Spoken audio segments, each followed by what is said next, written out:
Is now starting. All attendees are in listen-only mode. Hi, everyone. Thank you for joining today's webinar, Economic Uncertainty, Impacts on State and Local Budgets. This webinar is being presented by Dr. Frederick Treyz, Chief Economist and CEO at REMI, and Liam Paulus, an analyst at REMI. I'm Brian Reel, and I'm thrilled to be the host of this presentation. At REMI, our mission is to inform public policy. We provide software that allows government decision makers and non-government decision makers to test the economic effects of their policies before they're implemented. We work in the fields of economic development, tax, transportation, energy and environment, equity, and much more. If you have any questions about REMI specifically, I encourage you to reach out to us at info@remi.com, and we would gladly connect you with the appropriate member of our team. If at any point during this presentation you have a question, I encourage you to enter into the question box. Time permitting, I will moderate these questions to our speakers, and if we are somehow not able to get to your question, we'll be sure to reach out to you personally.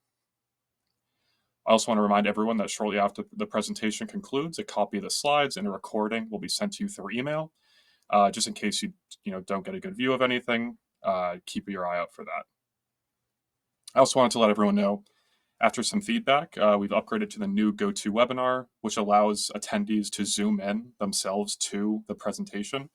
It's actually pretty easy to do. If you just click into your view of the presentation on your desktop, you can scroll into it with your scroll wheel and drag it around, with your cursor. There's also a plus and minus button as well, so definitely take advantage of these when we get to the model portion with all the charts and graphs and everything. Again, thank you everybody for attending, and take it away, Fred. Okay, thanks so much, Brian. So today's presentation is about economic uncertainty and impacts on state and local budgets. And the areas of economic uncertainty, there may be more, is our tariff, what's the future of US tariff policy, slow growth, recession due to a lot of policy uncertainty and other issues going on, changes in federal government spending, changes in immigration policy, and changes in federal tax policy, as well as other areas.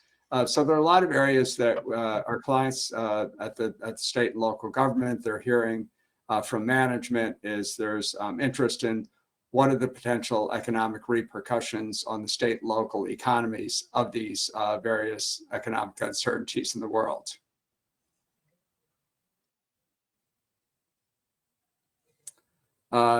So there does seem to be, from forecasters, an increased risk estimate of recession. And these are just a couple of examples. The IMF has downgraded their US growth forecast by about 0.9% to a growth forecast of 1.8% in 2025. Just a couple of forecasts is one from Goldman Sachs has upped their probability of recession to 40% this year, JP Morgan to 60%.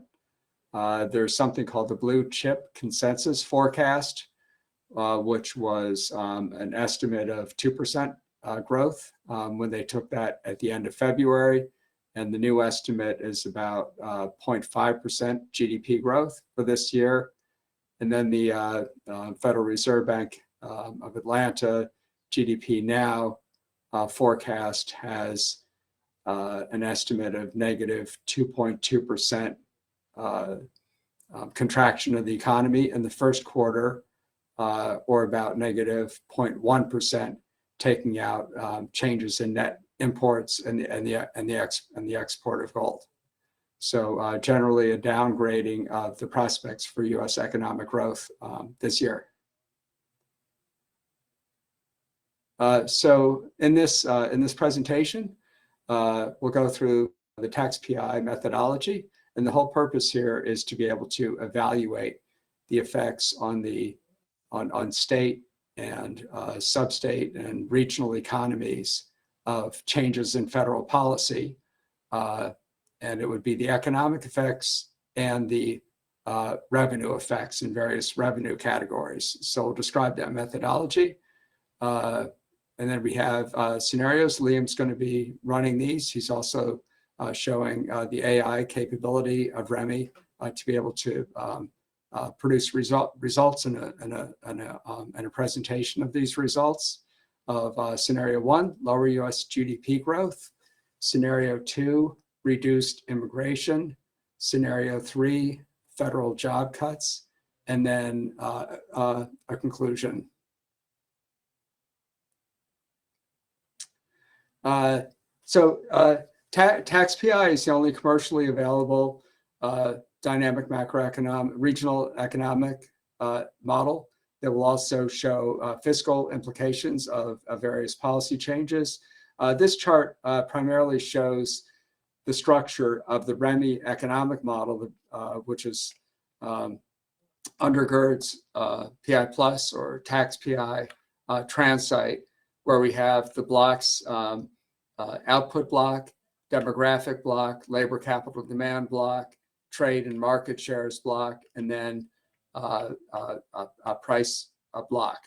And we've highlighted ways that you can exogenously look at changes in residential property tax, sales tax, other types of taxes and their effect on the economy. We can also evaluate with a multi-regional US model that covers the whole United States. We can look at the effects of policies that are nationwide and how they impact directly the region. So we'll be using tax PI to forecast state level economic and fiscal effects. It also estimates total revenue and spending effects of economic changes. And basically the method we're going to be using here, and Liam's going to be demonstrating, is creating a calibrated budget based on regional data. So to incorporate the tax data to make a budget, generate a regional control forecast. And when we say regional, it could be a state level economy or any subnational region with this budget attached to the forecast. And then we run policy simulations on this control forecast to see how policy changes such as tariffs, immigration changes, other fiscal changes will impact the revenues for that particular state. The model we'll be using for this is the tax PI model for New York State, and we're going to be using it for both of the scenarios. And it's a 12 region model with 10 subregions of New York State, an 11th region, which is the rest of the New York City metro area, so the Connecticut and New Jersey portions of that, and a final region, which is the rest of the US. So everything outside of New York State and the metro area is lumped into one region called rest of US. We then have a baseline forecast for the regional US and regional economies, which is delivered with the model.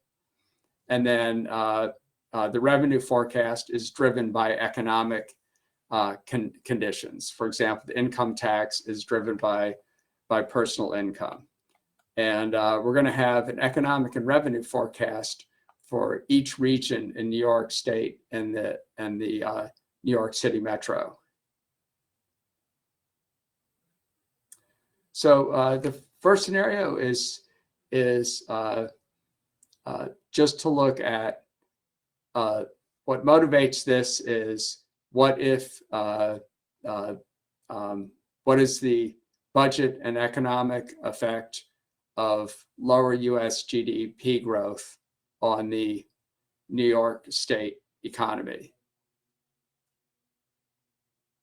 So for this, we just make the simplifying assumption of to take the US or US economic forecast and to reduce US GDP by 1% compared to the baseline.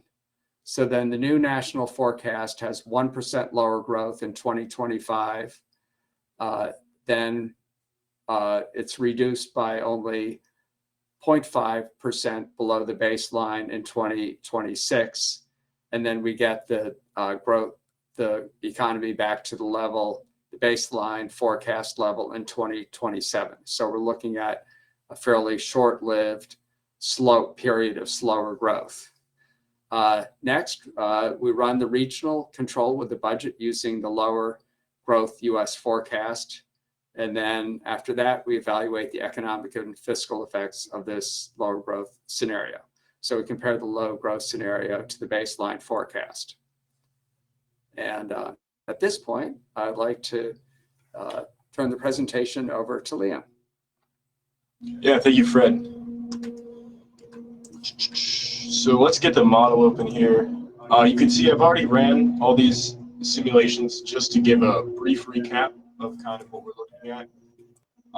We have kind of this recession simulation, and this is going to be that national control with the 1% decrease in GDP in 2025, and then a 50% decrease in GDP in 2026. We then have our budgeted controls, one for both the calibrated at the state level and one calibrated at the regional level. So we actually took all of the regional kind of revenue forecasts, we kind of put them into common terms. We're actually able to look at the regional revenue results for that. We're going to start with this state result. So once we have this open in the model, now I know this might be a little small, but remember, as Brian mentioned earlier, if you're having some trouble reading that, feel free to click on that. You should be able to zoom in and out to be able to see kind of these numbers a little bit better. So just a reminder there. Let's start at kind of the high level. So we'll put this on all regions. Now this is going to account for the entire country. We're going to take a look at the differences, and then we're going to add kind of a comparison forecast, and this is going to be our default state budget that I've ran at a different time. So once we turn that on, we can kind of see the changes and just our basic economic categories here. A few things you might want to notice. We're seeing that the jobs are going down pretty significantly in those first 2 years. You're seeing definitely a lot lower population growth. Now just keep in mind, as well as the labor force is also going down a little bit more kind of than that population.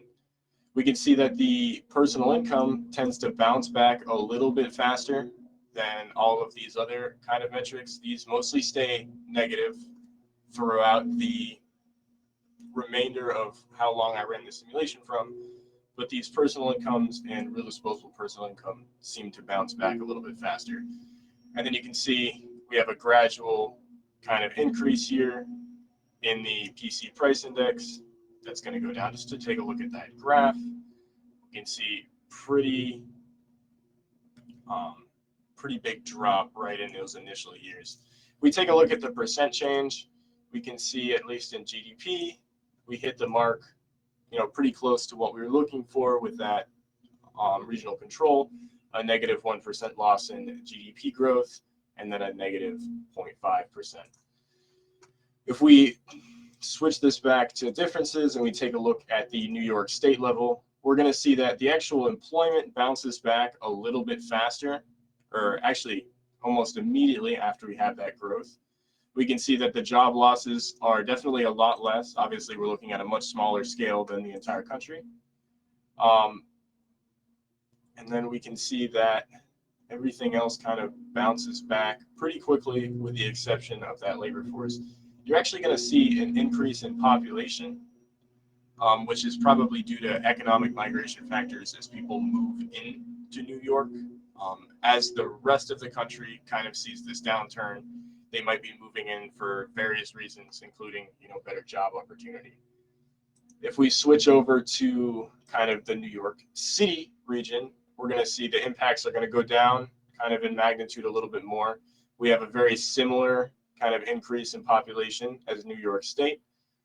And then we see that the disposable personal income metrics, they're actually not going to bounce back as much as we're seeing kind of at the New York State level. And again, that has to do a little bit with the fact that we're now looking at a kind of a smaller economy. So if we pivot over really quick to take a look at those revenue results, we can actually see how kind of all of these changes that we just talked about are going to impact the revenue results. So we'll put that back on differences. we'll go and we'll throw that state budget on there. And you're going to see kind of your largest impact is actually going to be in 2026. Now, the reason for this is the budget that we're using is pegged to the New York State fiscal year. And that's kind of in the mid-year period. And so because of that, we're only seeing kind of half of the effects of that negative 1% GDP growth in that first year. And then half of that second year is going to be included in the 2026 fiscal year. So that's kind of why you're seeing this sort of effect here. And if we throw the graph on, you can see that we're also bouncing back a little bit later as well, rather than just seeing that jump back up that we observed earlier in 2027. That's kind of lagged behind, and we're seeing the majority of that bounce back in 2028. And that, again, is due to the fact that we are calibrated directly to the New York State fiscal year. And so that's kind of why we're seeing that effect there. Now, with the tax PI, we're able to calibrate, both however many revenues we want. These were all taken from New York State tax data, so we can actually see kind of personal income, corporation and business taxes, sales, excise taxes, property transfers, and then we've kind of summarized some of the smaller line items here in kind of this other taxes and fees category. So it's a great way to actually get kind of the fiscal portion of your analysis done by kind of inputting a lot of this baseline data that you might have from state budget agencies, and then tying those to particular indicators within the model. So as those things go up or down, in this case, as Fred gave the example earlier, as we saw that reduction in personal income due to the lower GDP growth forecast, that's also going to reduce the amount of personal income revenue that you're seeing. So this is a really helpful tool to try and take a look at kind of how different policy changes might affect your local revenues. You're also able to calculate expenditures. Unfortunately, we didn't have any data for that one. If we open this one up on our regional budget, we can also take a look at all of the individual regions within our model, or at least within New York State. So if I set this back up on differences and I add our regional budget on there, we can compare this one to our regional budget and we can see a different set of results. These were the kind of revenue categories we're able to create based on the data we had for kind of the regional governments. We can actually go through and see kind of each of the different regions within New York State, including larger areas such as New York City.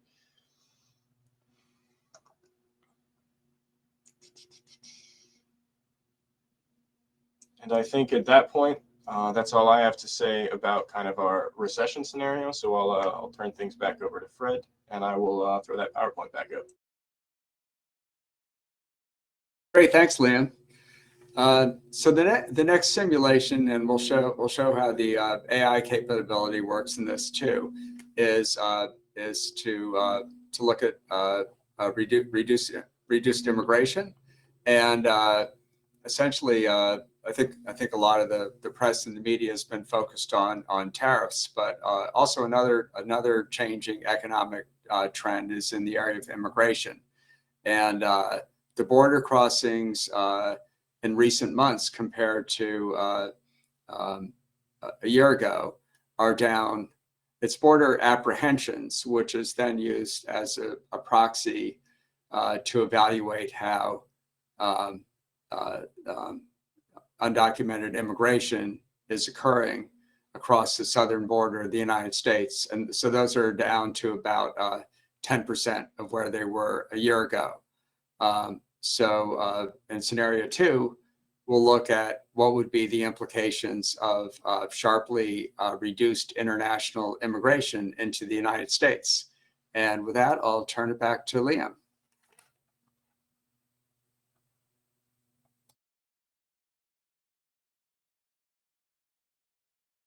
So for this one, we're going to be looking at our immigration policy simulation, and this one is going to be tied to the regional budget.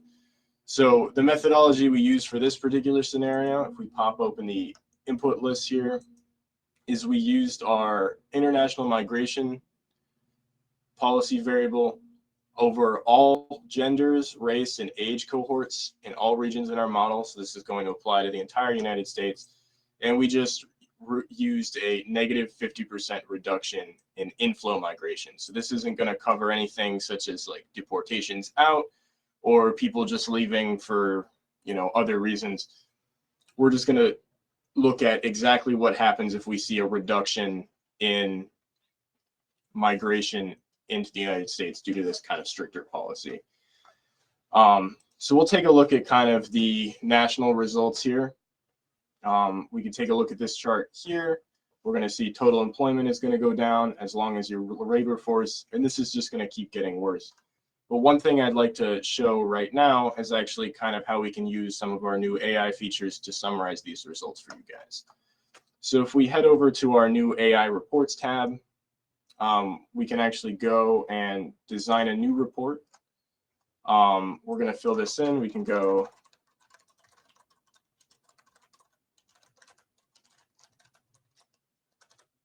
and then I actually have the other portion here typed up, so you guys don't have to watch me do all that.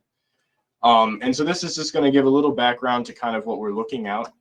And what this tool is actually going to do is it's going to use some AI features that we've been developing to kind of write a report, and then I'm going to summarize that down into a PowerPoint for you guys. So we're going to use this template I made up earlier for immigration policy analysis, and this is going to focus on population results, labor force results, as well as some of those revenue results. So we'll give this a second to run that simulation. Usually takes about 30 seconds to a minute. For those who are unaware of kind of what we're doing here, we're working on some new AI features over here that will be an add-on to existing REMI models.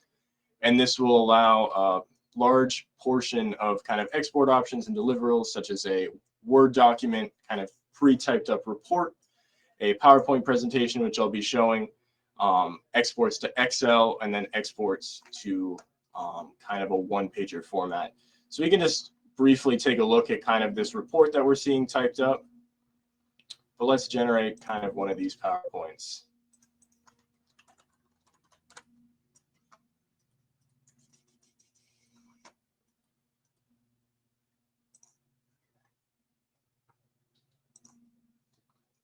Oops.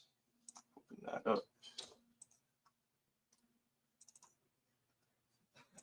And so we've generated one of these PowerPoint slides. And this is the slide deck that we're going to kind of generate on the fly with our AI tools. So that report that I just showed you, it's pretty lengthy. We've actually kind of cut this down into just a few slides here. So we can take a look. We're going to have an economic summary. So we're going to kind of see, you know, as I mentioned earlier, your employment is going to go down pretty significantly. Your population is going to go down. You're also going to see an additional reduction to kind of GDP. And so the economy is going to contract, and that's going to lead to a lot of these kind of decreases in economic activity. If we look at population, you can see that as that economic migration kind of shuts down significantly, we're going to see a gradual decrease in population. It looks like, as you can see, kind of the net international migration is going to level off there. That just means that we're losing more of the same percentage. All right, so that's why we're kind of still seeing that population go down. The population is kind of an additive metric. So every time you take away from net international migration, that's going to take away even more from the population, where the population is the international migration metric is just saying you like 500 people less, 500,000 people less moved in this year from outside of the country. You can see that this also is going to affect our natural growth. As less people are in the country and you're losing population, your natural growth is going to go down. You might notice that the net economic migration is actually pegged at 0 here. Economic migration in our model is moving from within the region, and since we are looking at kind of the entire country as a whole, we don't have anybody moving around, so our net economic migration is going to stay at 0. We can also see that as the population declines, our labor force participation rate is going to go up. as actually more jobs are going to become available and the economy kind of contracts, but our overall labor force is going to go down. Finally, we can take a look at those kind of state level revenue results again, and we can see that this is going to cause a pretty significant decline in pretty much all of our revenue metrics. They're all going to drop. Again, these are tied to specific economic concepts within the model. And as those go down, these are going to shrink and contract proportionally alongside kind of those other metrics. Finally, we kind of have our conclusion slide. And so we can see, with these stricter economic policies, it's going to lead to significant economic contractions in New York. Workforce availability is going to go down, and the economy is going to face some significant changes according to the model. And that's what I have for that. So I'll give it back over to Fred.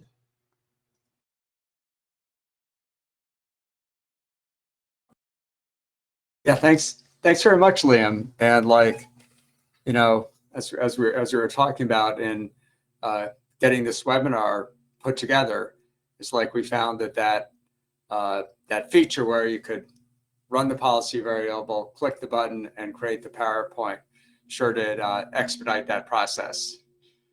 So it's great to see it in action. And this third one is a scenario based on federal job cuts. And this is, I've used the study and the information that Dr. Peter Evangelos SVP of REMI developed and presented down at the National Economic Club. So I'll just report on that analysis. And I think in particular, there are a lot of things going on. One thing of concern is federal job cuts, and this study is looking at the national level, and it's particularly focused in on Virginia, Delaware, and Maryland, where there's a disproportion of federal employment. And today is the first day we've had lawn mowing here in Massachusetts, and they're right outside the door, so perfect timing. On to the next, Liam, please. Okay, so there's been a multi-pronged effort from DOGE and the new administration to reduce the federal workforce, and Peter looked into the available data on who's been impacted. So there's deferred resignation program, minus 77,000 workers, reduction of probationary workers, not necessarily, and wider staffing and funding cuts, about 60,000 so far, eliminating departments and agencies, also layoffs at DOJ, FBI, other places, and then this generalized hostile work environment for some. And that's encouraging early retirements and resignations. So there's some cutback in the number of people working for the federal government. The data we have here is things such as the National Park Service, Small Business Administration, U.S. Agency for Global Media, U.S. Securities and Exchange Commission, FAA, Internal Revenue Service, Bureau of Engraving and Printing. So this is a summary as of April 7th for an organization that's been tracking the federal layoffs. And then the model inputs, it was using a multi-regional US model. So this captures, again, that's the appropriate model which covers the whole United States with interactions between regions within the United States, trade flows, interactions, migration interactions, commuting between states. So it's the appropriate modeling structure when we're looking at national policies and how they're going to impact a specific region of the country. So we have scenarios for current losses and then current and planned losses, a 4-year study period, and then making some increases in the compensation using baseline salary forecasts. And again, we're using this 51 region model and 3-digit NAICS code level data. And the results are going to be for employment, GDP, personal income, looking at the entire US and also the DC, Maryland, and Virginia areas combined. So the DMV region has a concentration of federal employment above and beyond the general level of federal employment in the U.S. So this is of particular interest to that area. We're just making the simplifying assumption of looking at the federal job cuts and layoffs, specifically simplifying and not necessarily considering like, where does that savings go? The savings could go to deficit reduction or increases in other federal government spending. Perhaps it would enable or allow the continuation of tax cuts. Some may argue that some of the changes, for example, reduced IRS staff actually may have an effect of increasing the deficit because their tax enforcement may be more lax. But we didn't look at that, nor at the effect of what is more less tax enforcement mean for the economy. So very simple. Just what are the job losses? How does that affect the region? And the current losses, about 118,000 for the region. If we look at current and planned losses, about 182,000 for the region over time. And then for the U.S., about 500,000 in losses, current and planned losses, about a million. And the effects of this, I think, will become clear as the new employment reports are released. And in fact, a lot of the changes that have come since the inauguration haven't really been reflected in some of the longer term data that's collected by BLS and BEA, where the data is lagged. But this gives some sense of the scope of the job changes. And then the DMV, which is then DC, Maryland, Virginia region, has about 25% of the total employment impact of the nation as a whole. So there's a highly disproportionately high federal employment in this DMV region. 27% of the GDP impact and 31% of the personal income impact.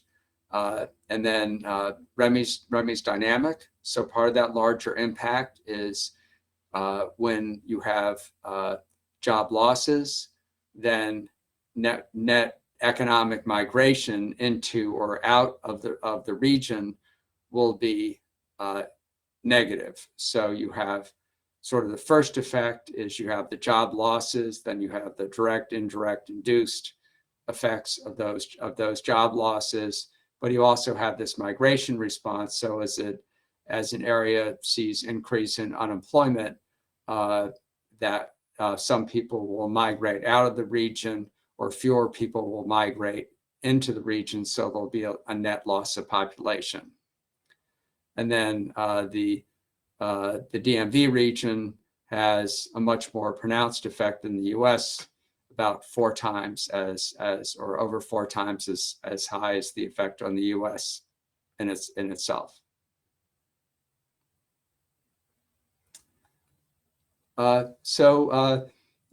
We can open things up for questions and answers, and Liam, you can join us.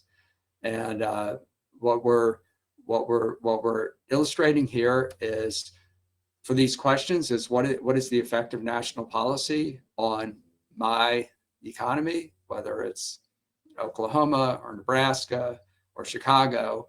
To look at the national policy effects, you have construct a model which covers the whole US. So Chicago, rest of the US could be a model. And then of particular interest to state level policymakers and decision makers is, what are the implications in terms of state level revenues and our state budget? And tax PI has the budget section linked in for the economy. So when the economic growth slows down, that results in reduced tax collections that might be expected otherwise. So, okay, great. And Brian, questions? Awesome. Thank you so much, Fred and Liam, for the great presentation. We have received some questions so far, so thank you everybody who has submitted one. I definitely encourage you, if you haven't, or if you have another one, please enter them. We'd be happy to discuss them. And again, if for some reason we're not able to get to yours, we'll definitely reach out, but I think we'll have plenty of time. I also want to remind everybody that about an hour after the presentation concludes, we'll be sending the slides and a recording of the presentation to you through email. I definitely encourage you, if you have any questions, once you have a closer look at everything, to reach out to us at info@remi.com. We would be glad to help. All right, so let's get into the questions now. The first question was, what about forced emigration?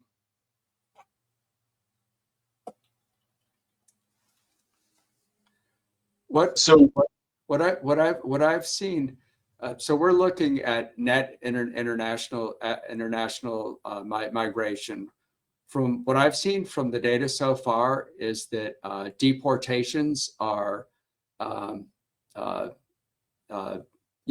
charged politically, but relatively insignificant in terms of the effect on U.S. labor force or the macro economy.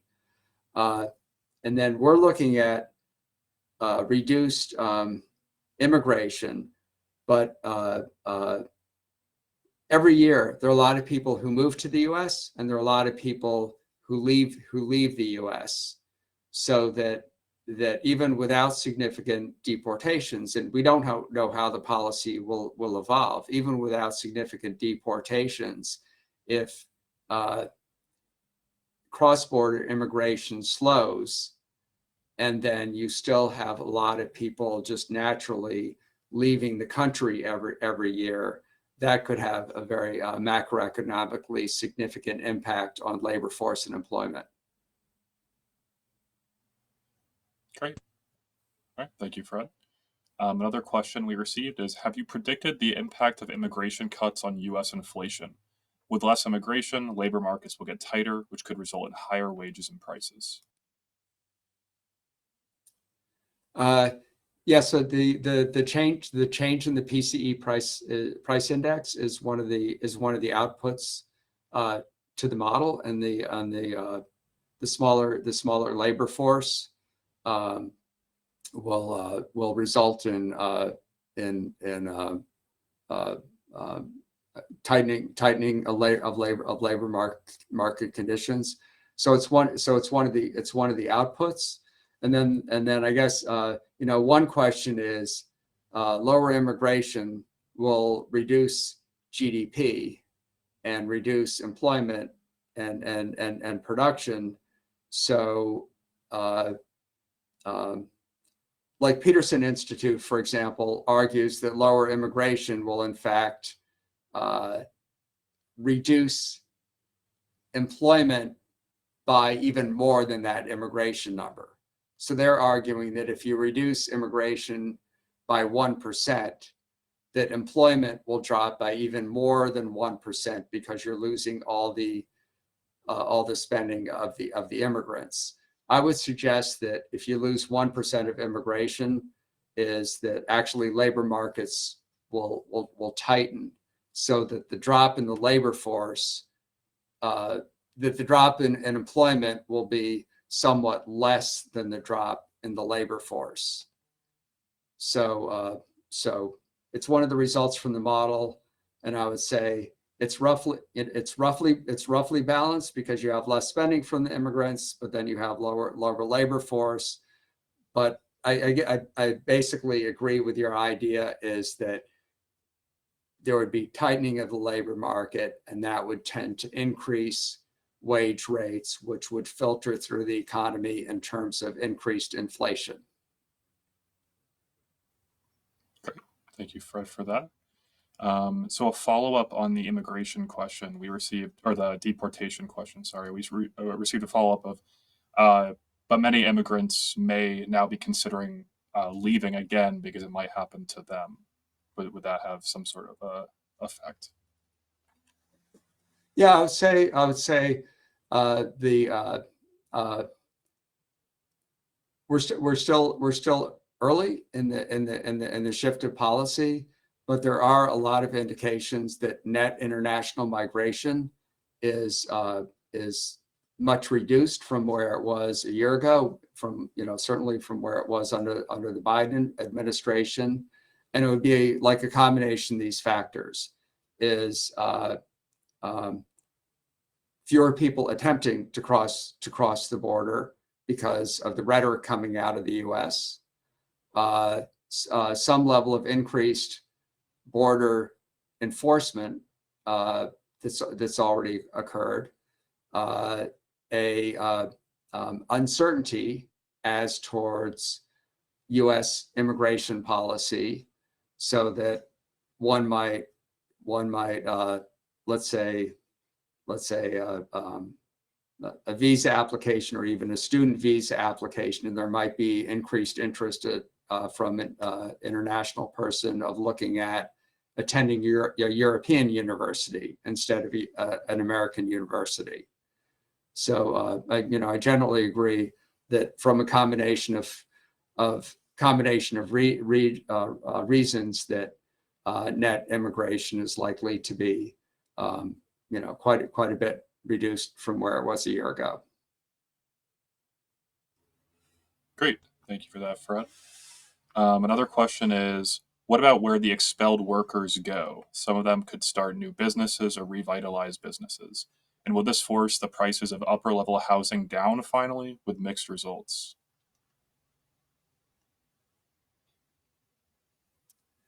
The population pressure in immigration on housing is one of the factors behind increased housing prices. But there are probably like 4 or 5 factors, like incredibly high liquidity and low interest rates during the pandemic, growth controls, metropolitan concentration, and other areas. The pressure on housing from highly compensated and wealthy international immigrants may be an issue that's specifically geographically concentrated. For example, not an American city, but Vancouver, Canada, which has seen a lot of immigration from Hong Kong and elsewhere, perhaps LA, Miami. So it may reduce some of the pressure on housing prices in a few select neighborhoods in the country. And it's one of many factors in overall housing price. Of course, you have the other side of things is that there are a lot of international immigrants in the construction trades. So one of the solutions to high housing costs is increased housing supply, increased construction. But again, with the labor shortage in construction trades, that will be a pressure to increase housing prices if there are labor shortages in construction trades. Got it. And then They actually responded. I misunderstood the question. So they were referring to the expelled federal workers in Oh, reference federal to workers. yeah, Okay. So that's So some of them could start new businesses or revitalize businesses. So that was their question. Oh, yeah. Yeah. So I mean, the general I mean, if we look at this and we say XYZ federal worker is redundant and inefficient, you can accomplish the same task with fewer federal workers, then you're unleashing productivity into the economy. So suppose we say like, hey, these 10% of federal workers, they're dead weight. Then if we move those workers, if within the economic dynamics, those workers move into more productive sectors, that should increase GDP growth. I don't think there's the data or the information out there to evaluate whether these workers who are being laid off are in fact unproductive, or there's an argument that the IRS and the SEC, Securities Exchange workers, are actually that every dollar spent on a worker at the IRS is able to through tax enforcement is able to bring in federal revenue that far exceeds their labor expense. Awesome. As the data becomes available, it'll be, we may be we'll probably be arguing about this issue until the end of time. Yeah. Awesome. Thank you for that, Fred. Another question we received is REMI seeing any specific data on states that have increased trade with Mexico or Canada, for instance, New Mexico or Michigan, and how tariffs would impact their state budgets? Yeah, this is something that several of our clients are actively exploring, and we don't have any analysis or numbers to report, but clearly the trade issues are going to disproportionately impact areas, especially when you get down to a very localized area. For example, just anecdotally, I understand that there are a lot of cancellations of, let's say, Canadian visitors to Florida locations. Or, you can get in the trade across the Canada, Detroit border. There's also service exports. We were talking earlier about like our international students as willing to come to the United States, or perhaps you're looking at European destinations. So that's a significant service export of the United States. And again, anecdotally, there's some question as to whether there's going to be the same level of educational services exports to China in this new era. Great. Thank you, Fred. Another question we received is, have you looked into federal funding cuts to state governments and the impact, as well as the impact on county governments? This is something that our model users are very interested in. There are a lot of dimensions to this. For example, reduction in grants, especially that go to universities, and reduction of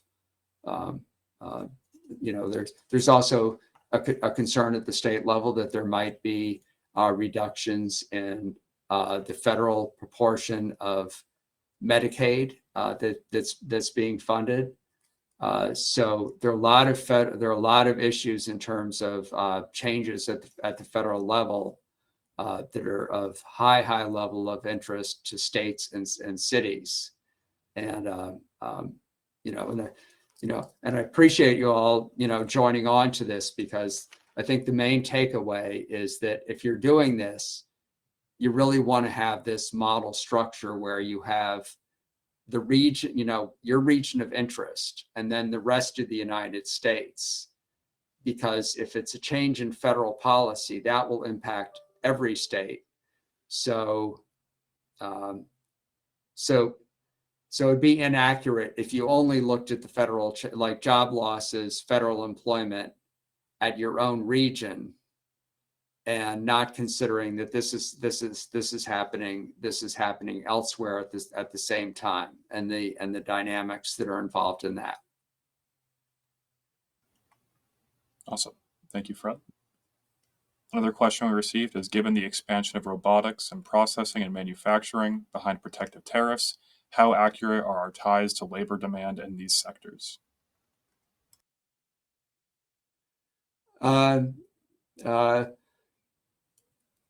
We do have labor capital substitution. It's sort of done the way an economist would, which would be if there's an increase of labor costs vis-a-vis capital cost, then firms will use less labor and more capital.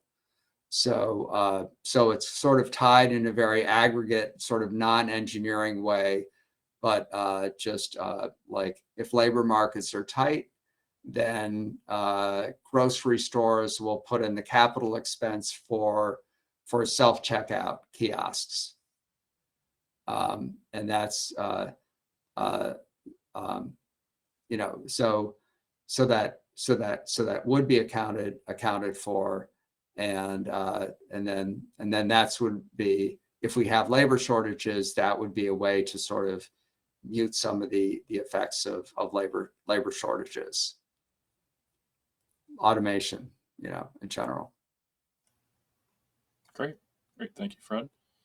The next question is kind of a fun one, less of a question, but more of an anecdote. So I was an economist at the IRS, worked on audits, and brought in multiples of my salary. A Georgetown University tax law professor said that for every IRS employee who is hired, he or she brings in 30 times his or her salary on average. That's kind of a fun one. Right. Yeah. So the reduction in IRS employees is, assuming that data is correct and that's broadly applicable. The savings on the labor cost for the IRS is like, but you're reducing federal revenues by 30 times that amount. So it's not actually a savings. Great. I don't want to be audited, so hey. I can understand the motivation. Yeah. We also received another kind of follow-up to that. Where is that data or study on the IRS? To be clear, that was just said in a question to us. We don't have that in front of us, unfortunately. But unless Fred maybe. I'm not. Yeah, I'm just saying. Yeah, I'm just sort of saying if that is the true number, yeah, that would be the implication. Yeah. Awesome. Well, that's all the questions we've received so far. Thank you, so much to everybody for all those questions. That was an awesome discussion. And also thank you for joining us for the presentation today. Also, thank you to Liam and Fred for the great presentation. I want to repeat that you'll be receiving the slides and a recording from this presentation about an hour after it finishes, around 4 p.m. Eastern time. So again, thank you so much, everybody. We hope you have a good day and a great week. We hope to hear from you soon. Great. Thanks so much, Brian. Thanks, Liam. And thank you to the attendees too. Thank you, everyone.